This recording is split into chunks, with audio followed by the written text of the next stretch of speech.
Okay, so Ms. Oregon, let's just go as long as you want to talk about stalking, domestic abuse, and updating the laws. What do we have before us? It's a massive topic, and there's so many pieces to it.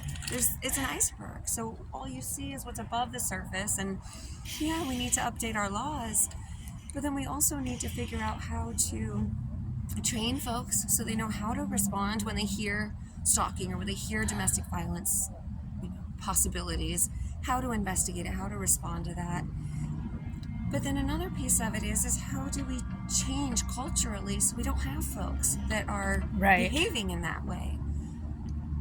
I think, I'm not a psychologist, I studied engineering, but my heart, as I've lived through this, it seems as though we don't culturally know how to deal with how to behave when we don't like how we feel.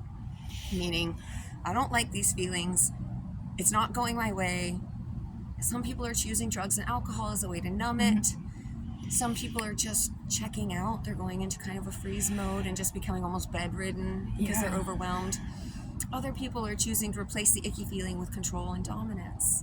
Yeah. And I think that's the part that I can't become an expert. I can't learn it all in a short period of time. I'm working on the laws right now, but what I really want to help us find is how do we teach each other better coping mechanisms rather than replacing discomfort with control and dominance and power over someone else because it makes us feel better. Wow. How do we find? And can I ask I love what you're saying. What would be your words for issues of domestic abuse or stalking or gender-based violence as it affects women on the streets? That's like a huge issue for me. Man, I wish I was more of an expert in that area. Yeah. I don't even know where we start because I'm not in, what's the root? Like, I want to always find a way back to the root of the problem. And for me, that seems like the homelessness part is where we start so that folks have safe space for themselves so they're not as vulnerable. Right. But that's just me speaking off the cuff. There's a lot, and I wish I could tell you the amount of victimization I hear from homeless women on the streets, including from nonprofits. The nonprofits themselves are sometimes perpetrator-centric or not centered in a survivor's needs, and I think that needs to change, and we need a lot of cultural specificity where women or other survivors can come forward and feel safe to do so. That sounds accurate to me. And then we need to figure out how to make that happen. As I'm going through this process of figuring out how a law gets updated, you have to figure out how it gets funded. Unfortunately, that's the reality. And we have to figure out who is the decision maker. Right. And we have to figure out how to get it to the top of their to-do list. Because I know my to-do list is massive. I can only focus on the things that are top 2 or 3. How do we make it top 2 or 3? One thing that I found is that when I recently had a victimization, I felt safer finally once I realized there was a female officer.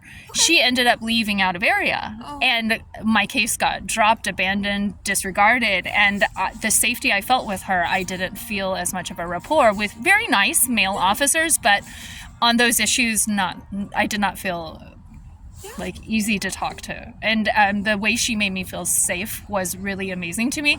But I feel like if we nourished a wide variety of culturally specific, because there's also queer domestic abuse, there's so many different types of domestic abuse, and I feel like that people need to come forward. Sounds very accurate. I know a couple amazing women in that line of work. I'm a female on a construction site. I know how awkward it is when there aren't other female mentors. I'm sure it's the same for folks who are going into those kind of industries. So why don't we look to the military, who's done, they're a couple decades ahead of gender integration and moving towards equality. What works and what doesn't work. So how do we find the folks who were part of that process and try to get the lessons learned from them? I really believe also in making better investigatory processes through citizens, actually just because I've actually tried to advocate for a friend who's experiencing stalking and say, no, it's actually like this. It may look like this to a guy, but this is what is actually going on, and then try to help make better men, basically. I think that's a huge Yeah. part of it. Is Yeah. us having more opportunity to see the world through each other's eyes. Thank you. That's- This is so beautiful, and your crown is just mesmerizing. Here, let's switch. We're putting the crown on your Oh head. Give my me the camera. Okay, is that it? Aww. Hail Mary. Feels good, doesn't it? So good. Oh, girl.